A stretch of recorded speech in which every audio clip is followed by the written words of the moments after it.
వక్ఫ్ amendment act 2025 పైన supreme court చాలా కీలకమైన ఆదేశాలు ఇచ్చింది. ముందుగా ఈ ఆదేశాలు ఫైనల్ కాదు, ఇది కేవలం ఇంటరిమ్ తాత్కాలిక ఆదేశాలు. ఈ ఆదేశాలపైన ఇంకా విచారణ జరుగుతూ ఉంటుంది. అప్పటి వరకు ఈ ఆదేశాలు అమల్లో ఉంటాయి. ఏమైనా మార్పులు చేర్పులు తర్వాత జరగవచ్చు. సో సుప్రీంకోర్టు వివాదాస్పదమైన వక్ఫ్ అమెండ్మెంట్ యాక్ట్ 2025 పైన ఏప్రిల్లోనే జస్టిస్ సంజీవ్ ఖన్నా నాయకత్వంలోని ధర్మాసనం కొన్ని అభ్యంతరాలని అనుమానాన్ని వ్యక్తం చేసింది. ఇప్పుడు చీఫ్ జస్టిస్ గవా నాయకత్వంలోని ధర్మాసనం చాలా కీలకమైన ఆదేశాలు ఇచ్చింది. ఇందులో వాస్తవంగా పిటిషనర్లు అడిగింది ఎంఐఎం నాయకుడు అసదుద్దీన్ ఓవైసీ, ఆమ్ ఆద్మీ పార్టీ ఎమ్మెల్యే అమానతుల్లా ఖాన్, ఇతర సివిల్ సొసైటీ గ్రూపులు, సివిల్ రైట్స్ గ్రూపులు, వీళ్ళంతా కూడా దీని రాజ్యాంగబద్ధతను సవాల్ చేశారు. అంటే వక్ఫ్ సవరణ చట్టం కాన్స్టిట్యూషనాలిటీని సవాల్ చేసి చట్టాన్ని రాజ్యాంగ విరుద్ధమని కొట్టివేయమనిగా సుప్రీంకోర్టు అడిగారు. అయితే సుప్రీంకోర్టు మొత్తం చట్టాన్ని కొట్టివేయ నిరాకరించింది. సుప్రీంకోర్టు చీఫ్ జస్టిస్ స్పష్టంగా చెప్పింది ఏంటంటే, చాలా రేరెస్ట్ ఆఫ్ ద రేర్ సర్కమ్స్టెన్సెస్లో, చాలా అరుదుగా మాత్రమే చట్టసభలు చేసిన చట్టాలను కోర్టులు కొట్టివేయాలి.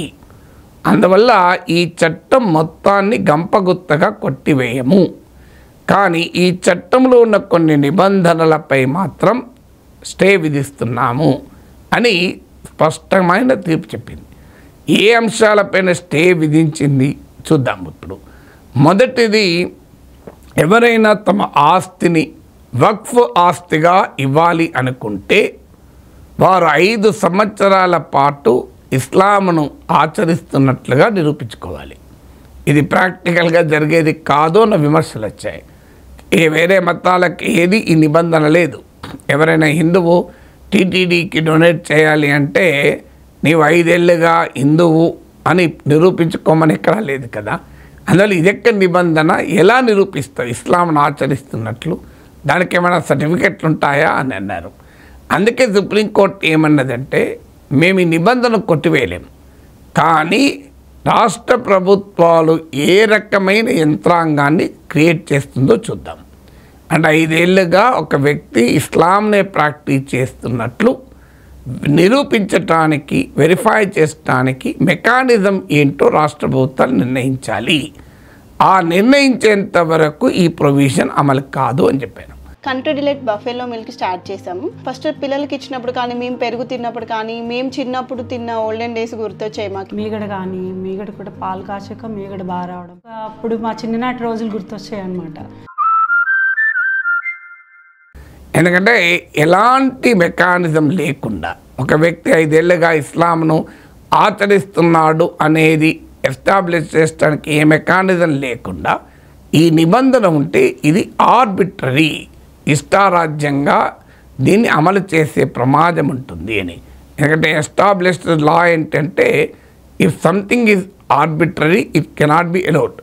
అంటే ఎవరికి ఇష్టం వచ్చినట్టుగా వాళ్ళు అన్వయించుకోవటానికి వీలుగా ఉంటే అది అది రాజ్యాంగ విరుద్ధం. Arbitrariness is one important class, important condition to strike down a law. అందువల్ల మొదటిగా చెప్పింది ఈ 5 ఏళ్ళ ముస్లింగా ఉండాలి అన్న దానిపైన సుప్రీంకోర్టు షరతులతో కూడిన స్టే విధించింది. ఇక రెండవది, స్టేట్ వక్ఫ్ కౌన్సిల్, సెంట్రల్ వక్ఫ్ కౌన్సిల్లో ముస్లిమేతరుల నియామకం. ఇది తీవ్ర వివాదానికి కారణమైంది. ప్రభుత్వ వాదన ఏంటంటే వక్ఫ్ ఆస్తులు మత సంబంధిత స్థలాలు కావు, అందువల్ల అందులో ముస్లింలే ఉండాలన్న నిబంధన ఏమీ లేదు అని. కానీ ఇవాళ మనం టీటీడీలో చూస్తున్నాం, అన్య మతస్థులను ఉద్యోగాలకెళ్ళి కూడా తీసేస్తున్నారు. మత సంబంధిత ఉద్యోగాలే కాదు, సెక్యులర్ యాక్టివిటీ, స్కూల్స్, హాస్పిటల్స్లో పనిచేసేవారైనా అన్య మతస్థులైతే తొలగించాలి అని అంటున్నాను. ఇక్కడేమో వక్ఫ్ ఆస్తి అంటే ఏంటి, మసీదు కూడా వక్ఫ్ ఆస్తే. సో వక్ఫ్ ఆస్తుల్లో ఆస్తులు మేనేజ్ చేసేటువంటి స్టేట్ వక్ఫ్ కౌన్సిల్, సెంట్రల్ వక్ఫ్ కౌన్సిల్లో ముస్లిమేతరులు ఉండొచ్చు అంటే అది ఏ రకంగా న్యాయమవుతుంది, మత స్వేచ్ఛను ఇచ్చే ప్రాథమిక హక్కును భంగం కాదా అన్నది ఆ వాదన. దీనిపైన సుప్రీంకోర్టు కూడా స్పష్టంగా వ్యతిరేకించింది. ఎక్కడ ఈ స్టేట్ వర్క్ కౌన్సిల్స్ కానీ, సెంట్రల్ వర్క్ కౌన్సిల్స్ కానీ, వక్ఫ్ బాడీస్ కానీ తప్పనిసరిగా ముస్లిం మెజారిటీయే ఉండాలి అని చెప్పింది. నెంబర్ కూడా చెప్పింది. ఇప్పుడు సెంట్రల్ వర్క్ కౌన్సిల్లో 22 మంది ఉంటారు, అందులో 4 మించి ముస్లిమేతరులు నాన్ ముస్లిమ్స్ ఉండకూడదు అని. ముస్లిం మొత్తంగా ఉండకూడదని చెప్పలేదు, నాన్ ముస్లిం 4 కన్నా ఎక్కువ ఉండకూడదు. అలాగే స్టేట్ వర్క్ కౌన్సిల్లో 11 మెంబర్స్ ఉంటే అందులో 3 మించి నాన్ ముస్లిమ్స్ ఉండకూడదు, మెజారిటీ తప్పనిసరిగా ముస్లింలే ఉండాలి అని సుప్రీంకోర్టు తీర్పు చెప్పింది. ఇక 3వది జిల్లా కలెక్టర్లకు ఉండే అధికారం. ఈ చట్టం ఏం చేసిందంటే ఏదైనా వక్ఫ్ ఆస్తులపైన డిస్ప్యూట్ ఎదురైతే అది వక్ఫ్ ట్రిబ్యునల్కి వెళ్తుంది, హైకోర్టులకు వెళ్తుంది. ఈలోగా దాన్ని వక్ఫ్గా డీరెకగ్నైజ్ చేసే అధికారం కలెక్టర్లకు ఇచ్చింది. కలెక్టర్లు దాన్ని డీరెకగ్నైజ్ చేయొచ్చు, అంటే వివాదము తేలేంత వరకు డీరెకగ్నైజ్ చేయొచ్చు. దీన్ని చాలామంది వ్యతిరేకించారు. ఎందుకంటే చాలా వక్ఫ్ ప్రాపర్టీసు ఒకప్పుడు రిజిస్ట్రేషన్ అనే పద్ధతులు లేవు. వక్ఫ్ బై యూజ్ అనే క్లాజ్ ఉంది, అంటే ఏళ్ల తరబడి దాన్ని వక్ఫ్ ఆస్తిగా వినియోగించబడితే అది వక్ఫ్ ఆస్తి అని. ఇప్పుడు దాన్నన్నిటినీ వివాదాస్పదం చేసడానికి అవకాశం ఉంటుంది. అందులో చాలా వక్ఫ్ ఆస్తుల్ని ప్రభుత్వాలే ఆక్రమించుకున్నాయి. అందువల్ల ఇవాళ ప్రభుత్వాలే ఆక్రమించాయన్న ఆరోపణ ఉన్నప్పుడు ప్రభుత్వానికి సంబంధించిన జిల్లా కలెక్టరే నిర్ణయం తీసుకొని దీనిపైన వివాదం ఉంది కనుక మేము డీరెకగ్నైజ్ చేస్తా అంటే ఇది ఎలా సాధ్యమవుతుంది?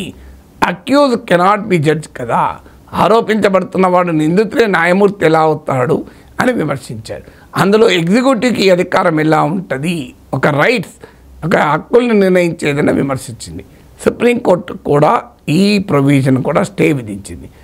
అండ్ దీన్ని doctrine of separation of powers, రాజ్యాంగ మౌలిక స్వరూపంలో ఒకటైన doctrine of separation of powers, అధికారాల విభజన ప్రకారం ఒక వ్యక్తులకు ప్రజలకు సంబంధించిన పౌరులకు సంబంధించిన హక్కులపైన నిర్ణయాలు తీసుకునే అధికారం ఎగ్జిక్యూటివ్కి ఉండదు అని. అందువల్ల దాన్ని కోర్టులు నియమించిన బాడీస్ మాత్రమే చేయాలి తప్ప ఎగ్జిక్యూటివ్ హ్యావ్ నో రైట్ అని చెప్పింది. ఇక 4వది సిఇఓ. ఈ వక్ఫ్ కౌన్సిల్లో సిఇఓ ముస్లిమే ఉండాలి అని ముస్లిం సంస్థలు వాదించాయి. లేదు, ఎవరైనా ఉండేలా నిబంధన ఉంది. సుప్రీంకోర్టు ఈ నిబంధన పైన స్టే ఇవ్వటానికి నిరాకరించింది.